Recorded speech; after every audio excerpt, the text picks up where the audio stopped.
The broadcast is now starting. All attendees are in listen-only mode. Okay, hello everybody. I hope everybody's doing well on this Thursday evening. I'm going to ask if any of you guys would, I want everybody to do this actually right now, get in the chat or the question box and tell me that you can hear my voice. My partner, Kim Stevens, who normally does this with me and we're able to test it out with each other, is not able to join us tonight. And so I'm a little bit nervous that I'm sitting here and talking at my computer and that you guys can't hear me. So, oh, yay, you can. Thank you, everybody. That's helpful. Kim was going to be doing this with me tonight, but I don't know if you guys, if whoever knows Kim, most of you would know that she lives in Vermont and they've had, I think, close to 20 inches of snow already. And she had a little slip on the ice today and is dealing with the concussion. She's going to be fine, but she has a brand new concussion and she's not supposed to be on the computer. So we wish Kim well, and I will miss her greatly, but we will kind of trudge through this. I will without her, and hopefully you won't suffer too much with just me. So my name is Barb Clark, and I am one of our trainers and parent support trainers here at NACAC, the North American Council on Adoptable Children. And I'm also an adoptive parent. I have 4 teenagers who were all adopted. And so today we're going to be talking about self-care for caregivers and leaders. So really what we're kind of going to be focusing on today is how we do how as support group leaders or professionals or parents who are supporting other parents, foster parents, kinship parents, adoptive parents, how we can support those families in doing better self-care. And one of the things that we at NACAC believe strongly in is that we all have to model self-care ourselves. So we're going to be talking about that today, about our own self-care and how to support people doing self-care.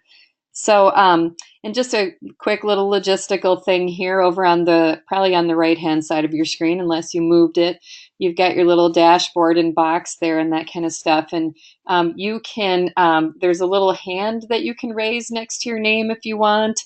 You are all muted and you will stay muted just because otherwise we'll hear your dogs barking and we'll hear y'all yelling at your kids and talking to each other and that kind of stuff. And it just the feedback gets a little crazy.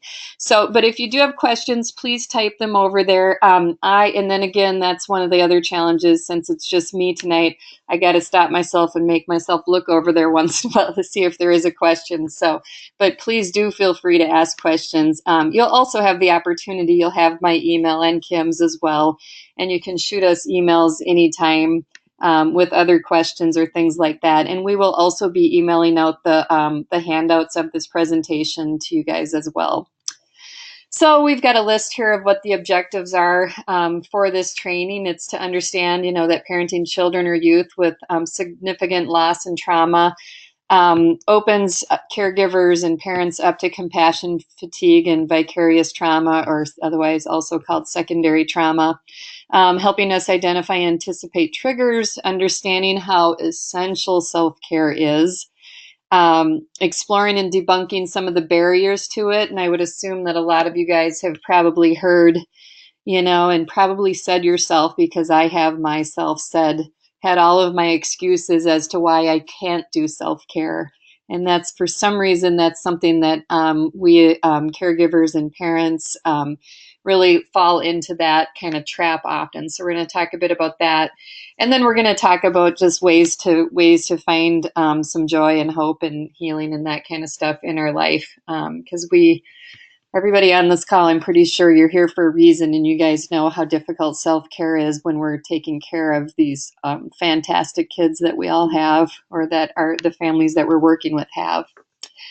So this is a quote that we've always thought is powerful. The expectation that we can be immersed in the suffering and loss daily and not be touched by it is as unrealistic as expecting to be able to walk through water without getting wet. So there's no way that we can be loving and supporting and parenting and caregiving for these children who have had such extreme suffering and trauma in their lives, and that it's just not realistic to not expect that that's going to rub off on us, and that's not going to impact us. So That's just kind of a cool quote, I always think. But vicarious trauma or secondary trauma is the emotional response to exposure that caregivers, parents, foster parents, that we can have from parenting children, because we're hearing their trauma stories, we're witnessing their pain, their fear, their terror, their all of the emotions that they're struggling with.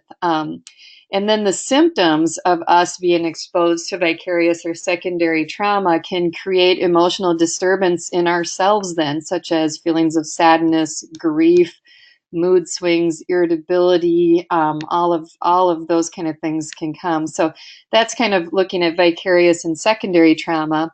And then we have this thing too called compassion fatigue, which again, there's several symptoms that go with that. And we end up in this place where we have a decreased experience of pleasure. We have constant stress, anxiety. The parents, the caregivers, are starting to have a hard time with sleeping. Even if our kids actually aren't awake and keeping us awake, which we know happens all the time, on the nights that they're not, then all of a sudden we can't sleep. And, it can kind of just lead us to having, there's so many families that I'm working with that have this, where they just kind of have this kind of nonstop negativity about them.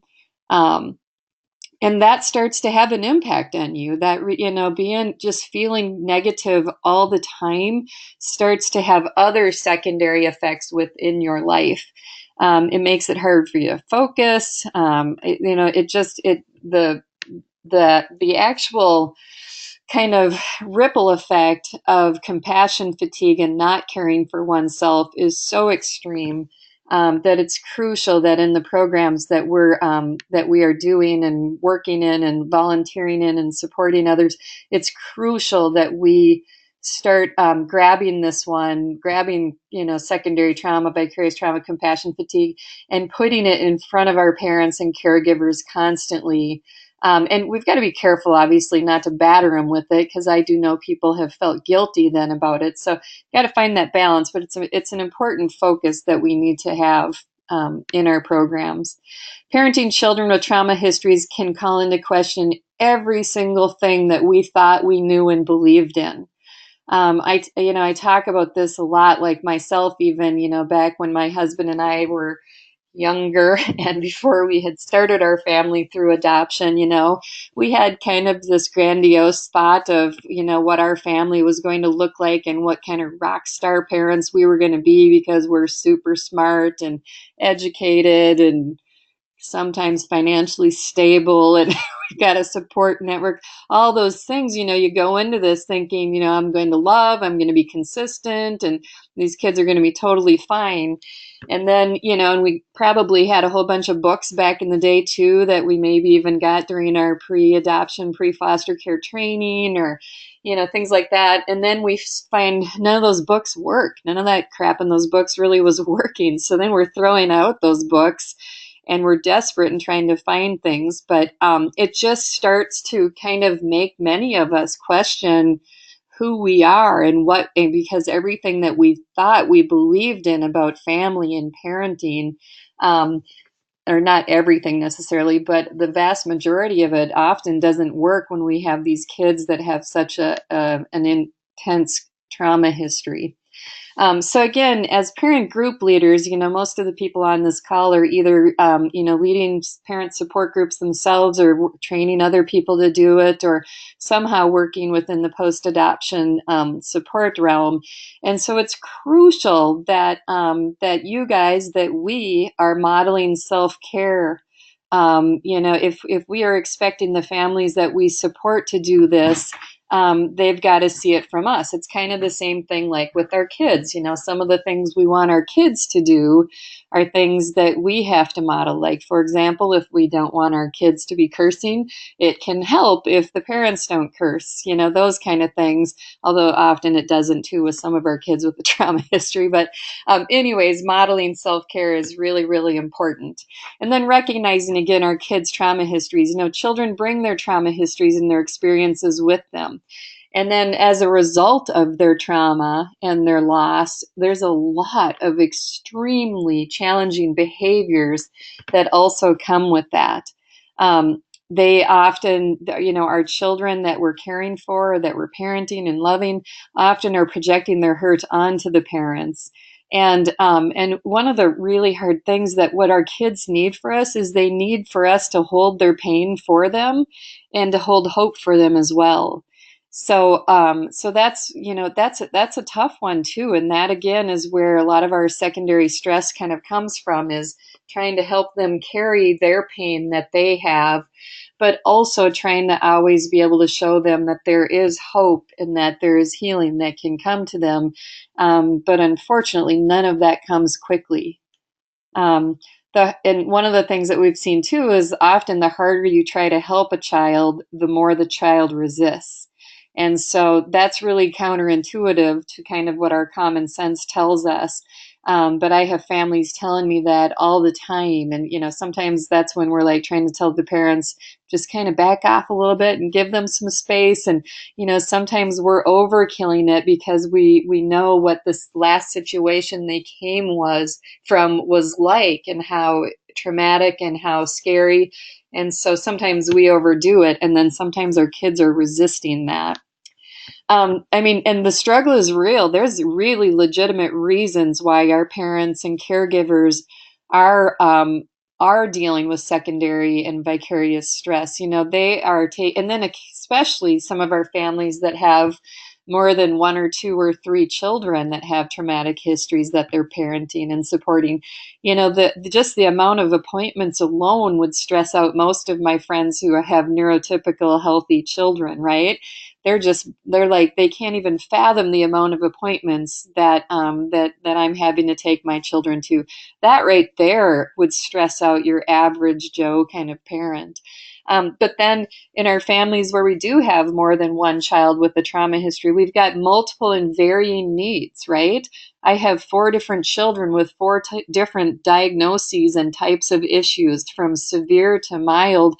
Yet even my kids that have mild diagnoses need a whole lot of extra support and time that you don't really have to do as much with a neurotypical healthy child with not a trauma history. So it keeps our brains in high gear at all times, trying to anticipate the needs and the all that kind of stuff of our kids.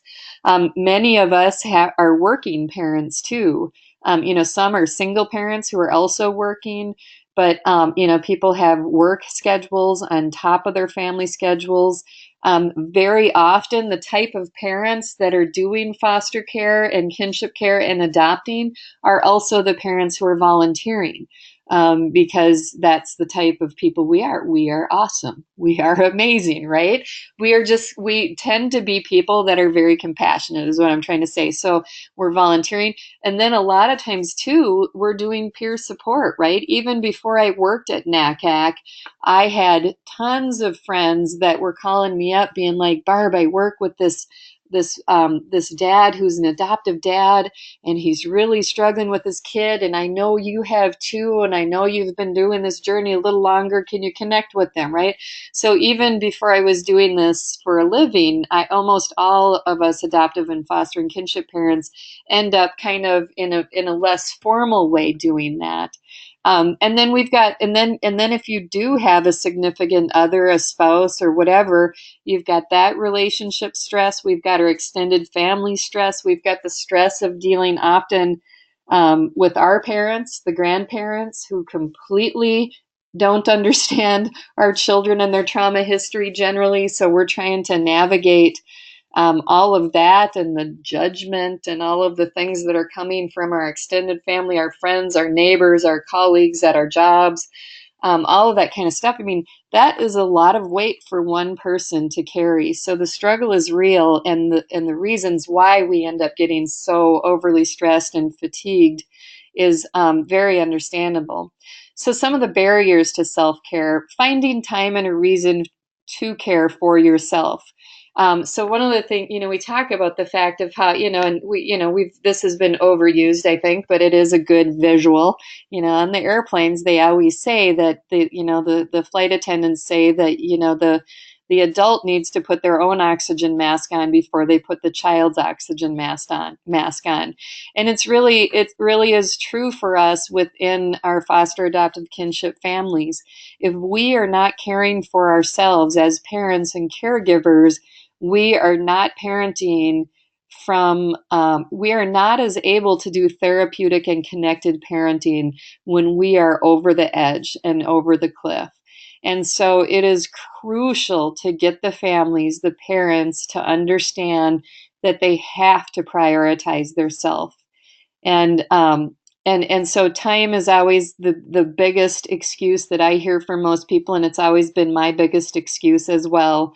But so we'll talk about that a little bit coming up here. Other barriers to self-care is that a lot of us tend to have natural caregiving instincts and drives. So we're just kind of like in high gear. These are all the things I need to get done because this is my role as the mom, as the dad, as the grandpa, as whatever it is. These are my roles. And so we just kind of go on autopilot. We also often have a desire to do and be more for our loved ones. Um, the other thing too is not knowing what would help or how to ask for it. A lot of us, the vast majority of our foster and adoptive kinship parents, are not good at asking for help. I would say the vast majority of people in our society in general aren't good at that. And I think we've got to get better at doing that. And that took me a while to understand it. And the other thing is often people are asking, what can they do for you? Do you need some help? Let me know if you need anything. And we always just kind of nod and say, okay, thanks. And and we never ask them for any kind of specific thing because we feel awkward doing that, right? And I've actually started to say to give people two options of, hey, would it help if I came and just cleaned your kitchen tomorrow? Or if you, or a meal, I'll give them like A, B, C, and D to choose from. And that's a lot easier than putting it on the foster or adoptive parent to have to ask for something specifically because they don't know if they're asking for something bigger than that person is willing or meant when they were offering help. Then a lot of times too, not believing that we have the right to ask. That's something that I think is common. Outside influences and concerns too. Sometimes we're just stressed over, the political climate or just kind of all of those kind of things can overstress us and that kind of stuff. And then misconceptions and attitudes of what self-care truly is. A lot of times people think self-care means we're taking a trip to Hawaii or the Bahamas. Well, that's a wonderful form of self-care, but it's not a realistic form for many of our families. So for some, maybe it is, and good for those families. I'm jealous, but there's other forms of self-care that are free and possible to do. So that's what we're going to be talking about here as we move along. So working towards self-care, permitting yourself, helping the parents and the caregivers to permit themselves to have the needs. And the other thing I'm always doing when I'm working with my families is starting small and simple. It doesn't, like I said, it doesn't have to be a trip to Hawaii or even a trip, it doesn't even have to be a dinner out of the house. It can be small, and we'll talk about that coming up. And then I think another huge thing that I see our families doing constantly is comparing themselves to other families. And, I especially see this within some of the Facebook support groups that we have at NACAC that we lead, where I'll see, some families, well, we can all do that on Facebook, right? If you're on Facebook or ever were on Facebook, you can see all of those people in your friend network, whether they're adoptive or other type of families who are always posting all these glorious things and their family vacations. And well, most of those people aren't posting the bad parts of their family vacations, right? They're posting the good parts. And I know that we often joke in all of our families about those lovely Christmas cards and Christmas letters or holiday letters that we can get from families and how it makes us want to vomit sometimes. And that's basically because we're comparing ourselves to others. And so it's important that that we kind of talk about with our families about that. And I know, like, for example, one of my colleagues at NACAC is this amazing support staff person, and another one of our families here in the state of Minnesota was comparing herself to this other family. and my colleague that I work with. And I remember having to sit with this family and say, first of all, you can't do that. You're totally different. You're a single parent. This other one isn't. There was like a bazillion differences in them, the size of their family, all these things were different. And I'm like, and all of our families struggle, even if you can't see it on the page, from Facebook or whatever it is. um, the other thing that we're working with families on is assessing your day and figuring out what's the most difficult part of the day. What can you and your family, if you have a parenting partner, can you guys do to ease those challenges? Making plans, being more intentional, and figuring out, kind of dissecting where those issues are. Relying on your group support, right? So I think one of the biggest keys to self-care is really getting support and going to in-person support groups and/or online support groups as well. Scheduling something to look forward to, I think, is huge.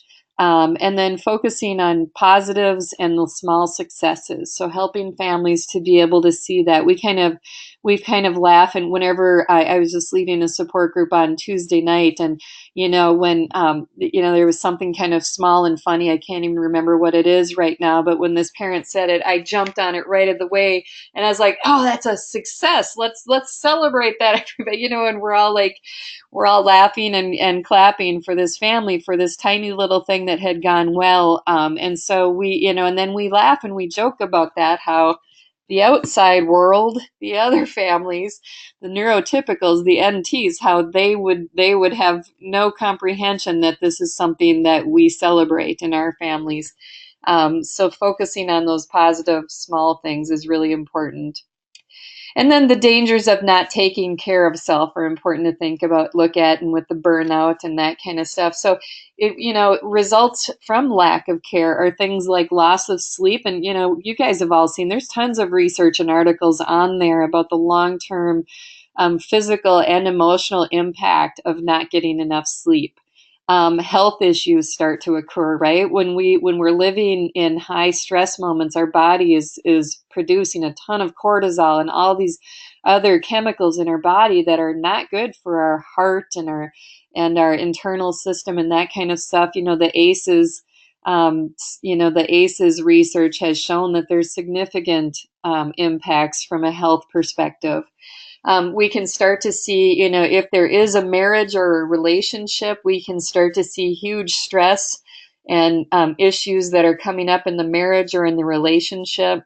We can start to see a job impact. I know families who have not only lost jobs but also I know several people who are convinced, and I would agree with them, that they did not get a promotion that they had applied for because of the chaos in their family system.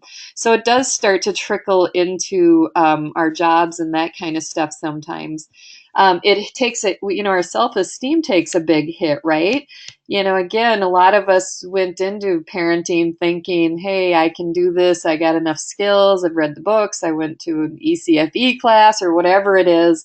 And then all of a sudden we get these kids placed in our homes and nothing we knew is working. And we start feeling like the biggest failure of a parent that there is. And that's a huge issue with many families that I work with.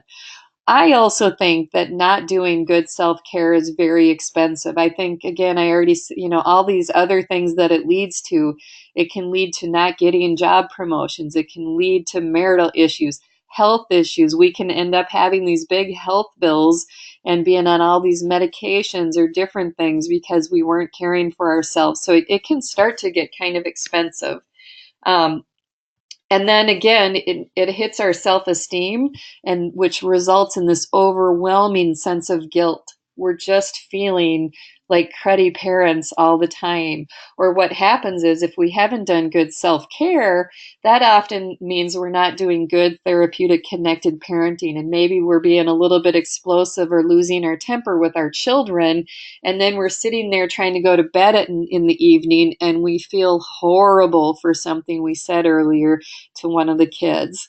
And so there's so many reasons why it's important to do the self-care. Um, Another thing I always find interesting is that often our greatest strength can turn into our greatest weakness. So many of us went into adoption and foster care and kinship care because we're like, hey, I'm a compassionate person, I'm good with kids or whatever it is, things like that.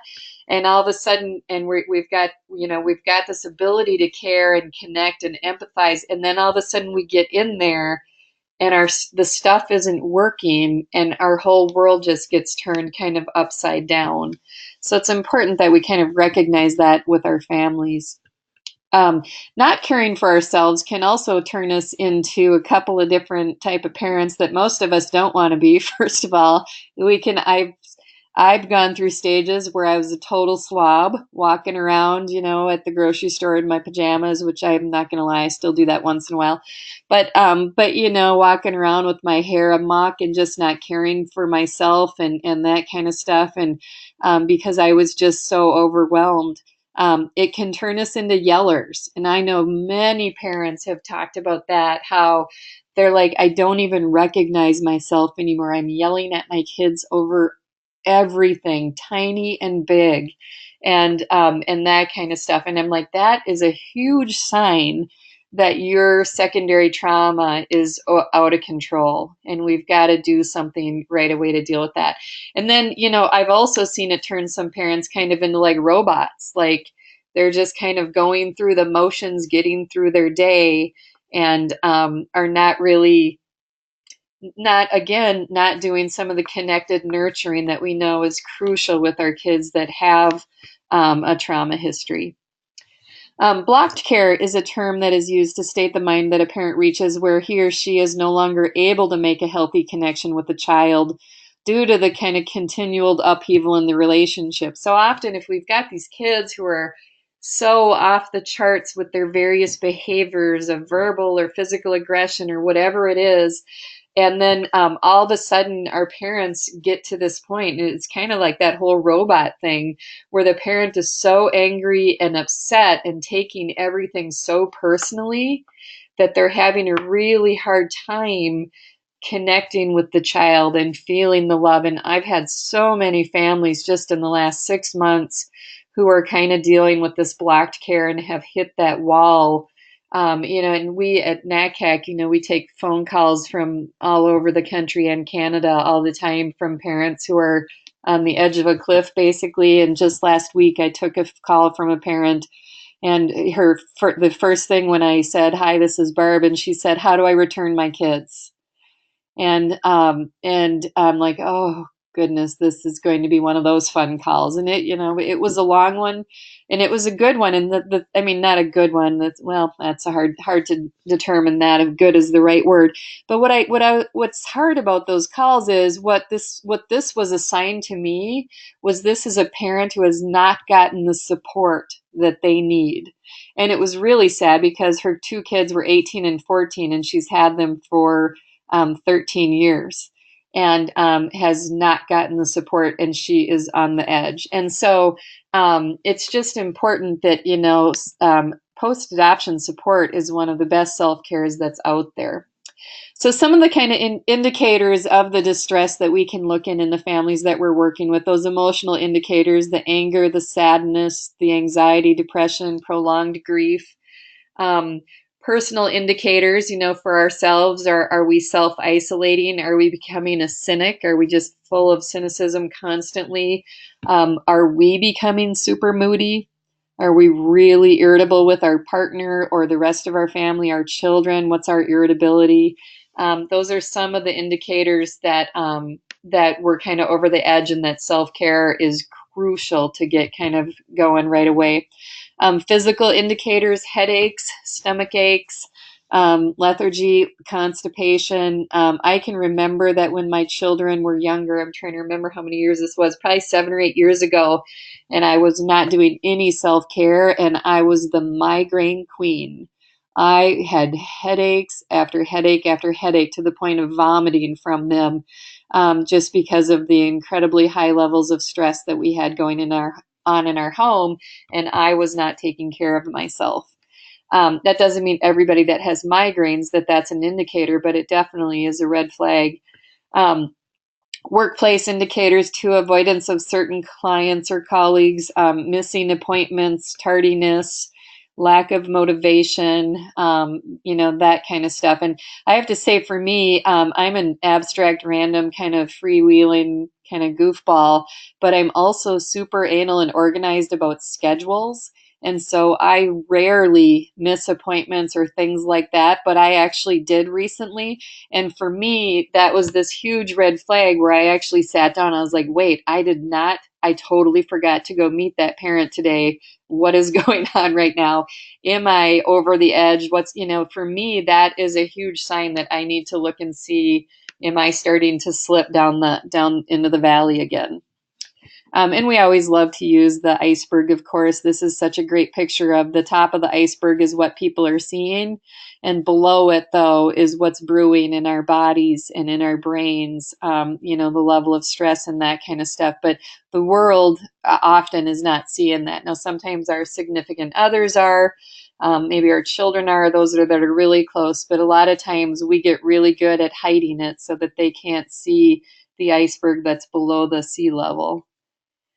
So it's important that we're assessing things like what's our spirit damage? Like how much has this actually kind of messed up our kind of our belief system? And I'm not even talking about from a religious perspective, although that's definitely one thing to look at, but has this completely made us question everything in life? We need to look at learning new ways of doing things, and creative ways of taking care of ourselves is also something that's really important.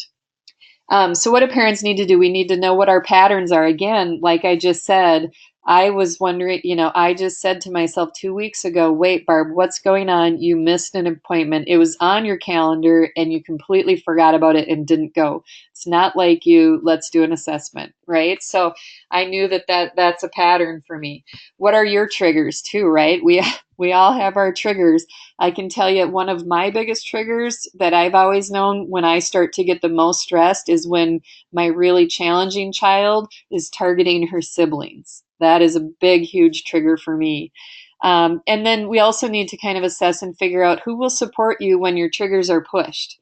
So having some kind of system, if there is a spouse or a significant other, or else somebody else in their support network who can be the person that's kind of watching and that can call you on your triggers, right? So my husband will sometimes do that, and he'll be like, I'm starting to see that you're eating cookies more often than you're not, which that's one of my triggers.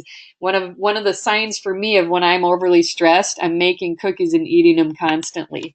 And that's a really delicate thing he has to call me out on, but I have given him permission to call me out on it because I recognized that it is a trigger for me, or a sign.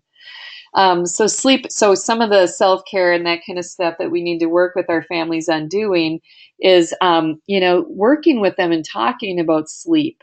Sleep is crucial. There was just new studies again that came out a week or two ago, a new article about sleep. And a lot of us adoptive foster parents just kind of poo-poo it, but there's huge truth to the fact that sleep is important to our physical and emotional health. And then the other huge self-care thing too that is out there, and this is something that the vast majority of us struggle with, and that's exercise. And this is what I'm trying to get myself better at doing again lately. And a lot of times we think that means going to the health club and doing an hour workout or something like that, or going to the Y, or going to an hour yoga class. Well, that's not always realistic in our schedules. And so, trying to help families and parents and caregivers to start small.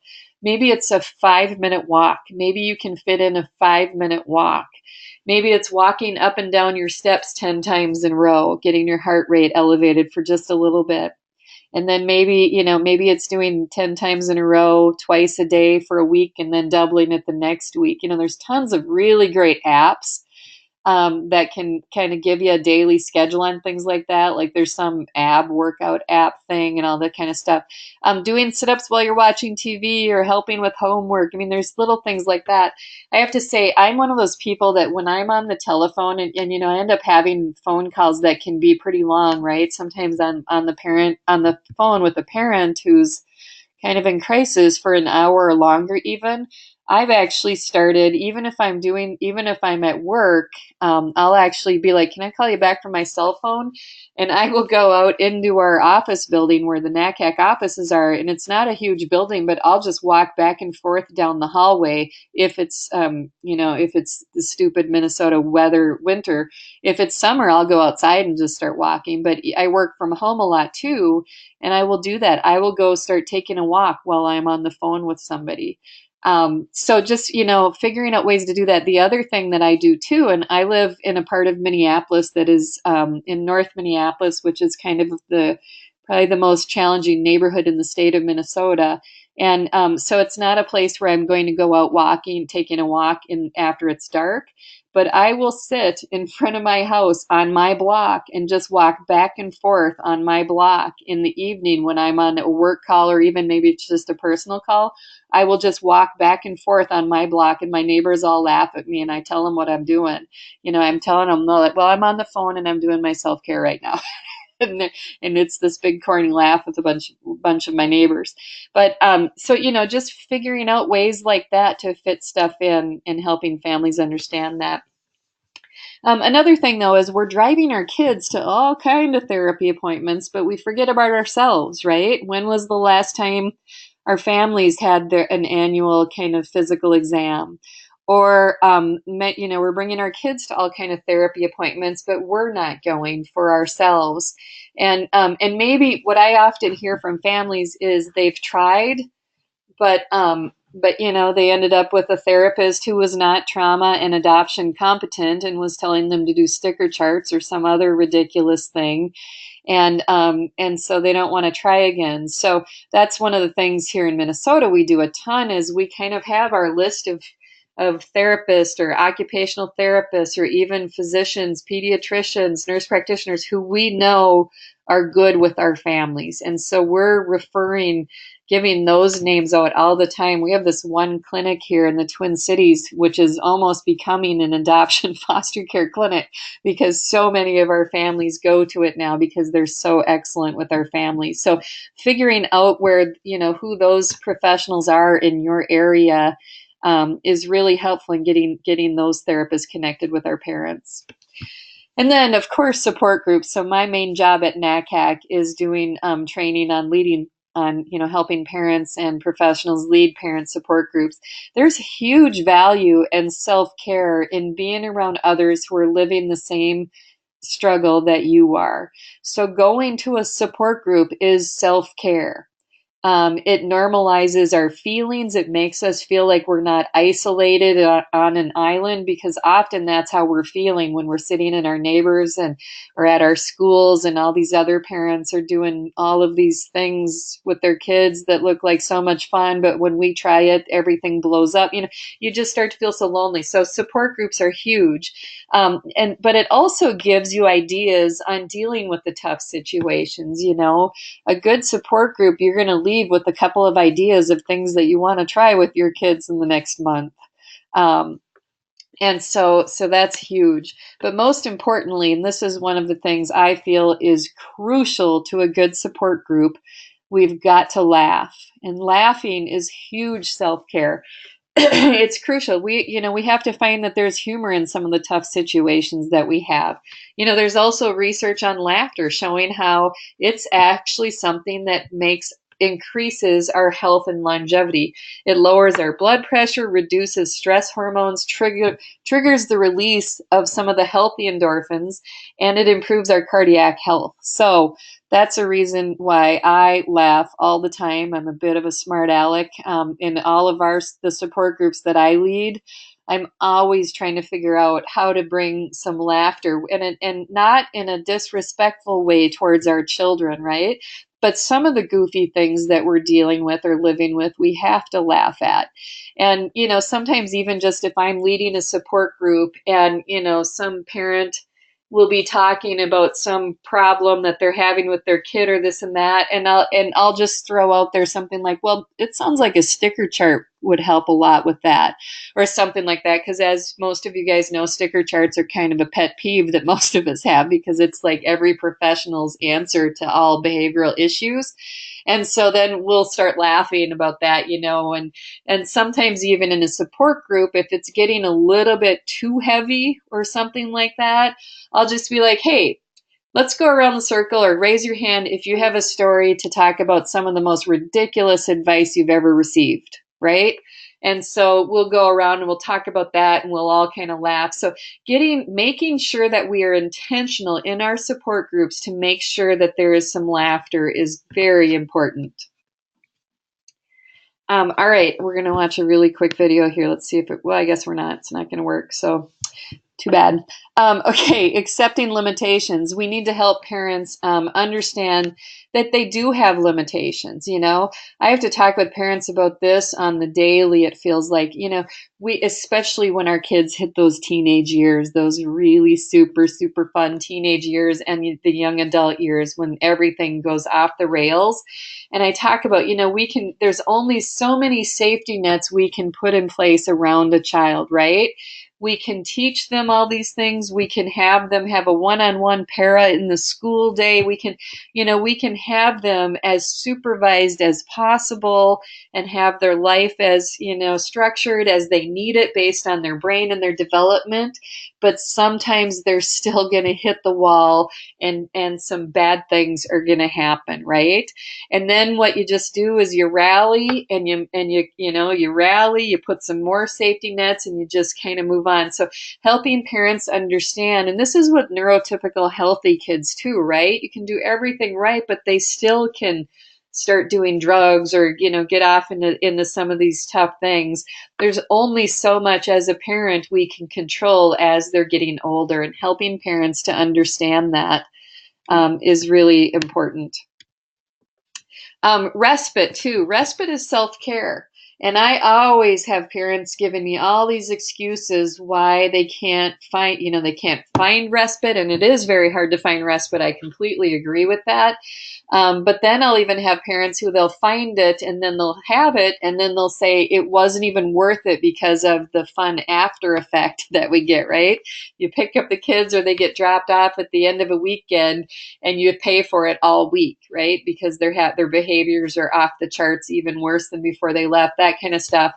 Well, I do understand that makes that week hard, but at least you had a day or 2 days or however long you had where your brain could slow down, and you didn't have to be in the hypervigilant mode that you have to be with that child or children. And so even if there is payback and it's hard afterwards, it is still worth it. And then it's important too, though, to help our families understand, if you do get respite and the kids are gone for a day or two or a half a day or whatever, you got to set some rules with you and your significant other, or you if you're by yourself, like that you're not going to talk about the kids, or you're not, that we're not going to do that. We're not going to sit here and worry and all of that kind of stuff. So trying to help parents to relax when they do have respite is really important.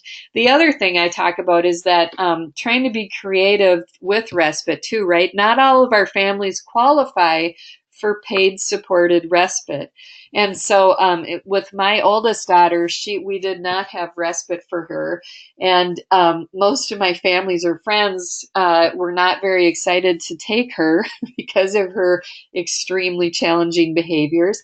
And she also, our close family and friends, they were around enough that she acts up for them, right? You guys know how we have this dynamic, how so many of our kids, even our super challenging kids, can be like angels for other people or around other people. But for us with our close network, eventually she started to show her challenging behaviors around those people. So what I started to do years ago was I went to my like second and third tier ring friends, right? So like my friends I went to high school with, who I have lunch every other year with, or something like that, or somebody I worked with in my first professional job when I was 23, or things like that, and that we stay in touch. I would say to those people, hey, of all the struggles that we're having with our oldest daughter, and I am an open book. I'm pretty open about it, and I used to actually blog about our life with the struggles with our oldest. And so, and my friends were always very supportive and always wanting to hear the stories and all that stuff. And I'm like, so you know what we're dealing with, right? Wondering, is there any time in the next 6 months that you and your family could pick a weekend where you could take her for the weekend? And so a lot of times the thing that we run into when we're asking people to do respite for us is we're picking a specific weekend, and it's pretty easy for people to say, "Oh no, on December 15th we already have plans, we have a soccer game," or whatever it is, right? But when I put it in their court and I gave them this huge time frame to choose from, every single one of those friends of mine said yes and picked a weekend that worked for them. And so and then my daughter, most of the time, was an angel for them and hardly had any issues because she didn't know them very well. And then sometimes we get worried about the attachment and that kind of stuff, but unless we're dealing with really severe attachment issues, that doesn't really play into it very often. So, anyways, I just think we've got to get creative in helping families find other ways of getting respite. We've also seen it then where, a lot of our foster and adoptive kinship families start doing respite for each other. And that's not something that a program or an organization probably should oversee unless they have, a program that's set up for that and the liability stuff put in place. But kind of an informal network between parents where they start doing it. And I see that in our support groups all the time where parents that have connected in the support groups start doing that for each other.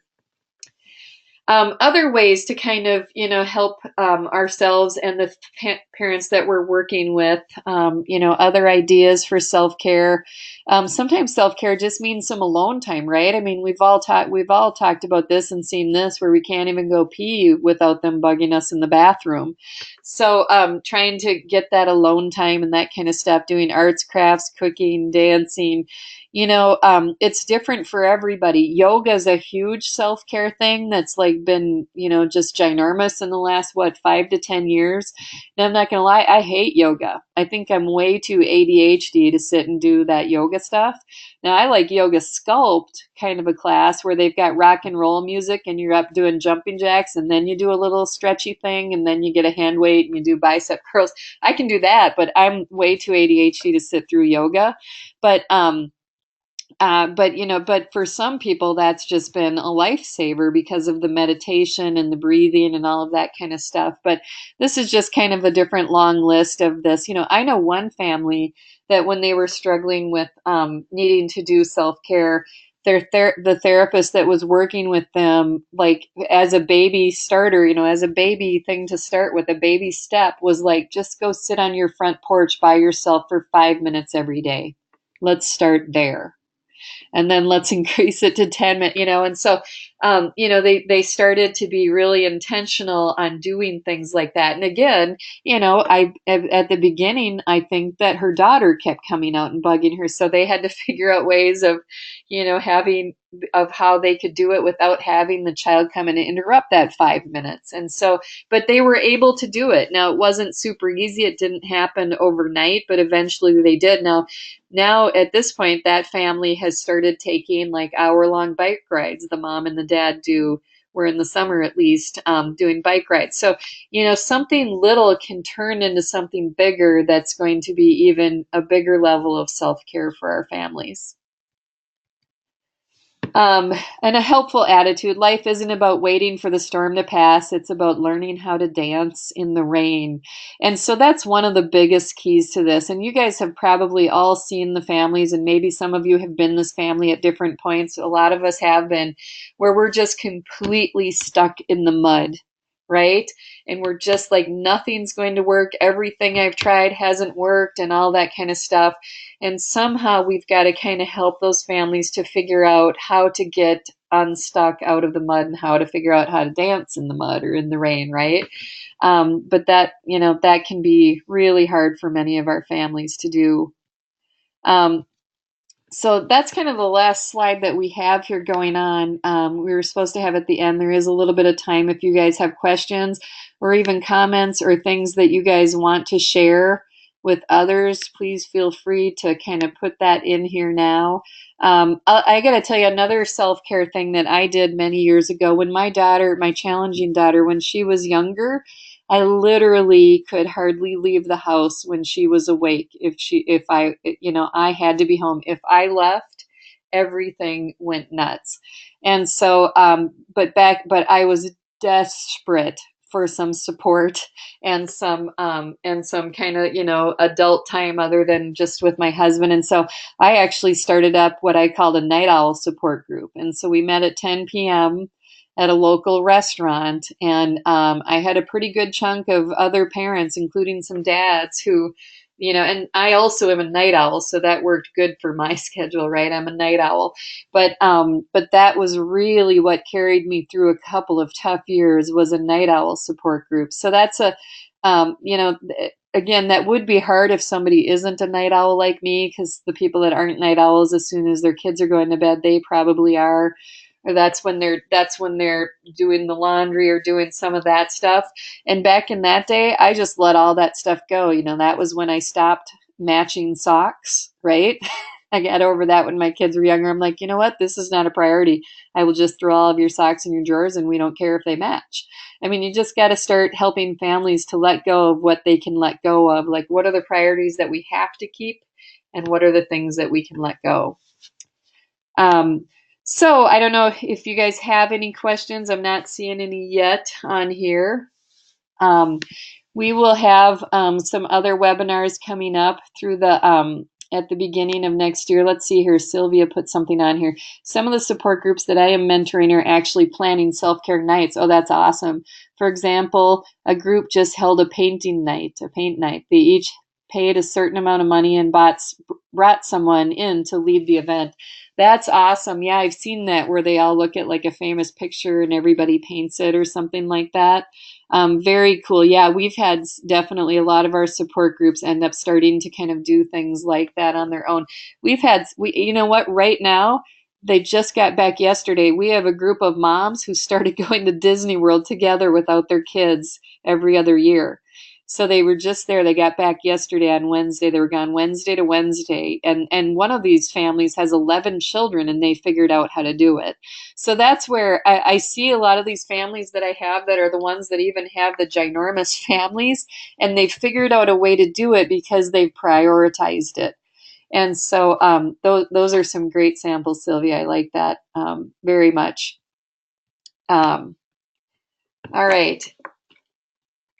If you guys do have any other questions, though, please feel free to email me or to reach out, or any other ideas or resources that you think that we could share with others in this realm. That would be much appreciated as well.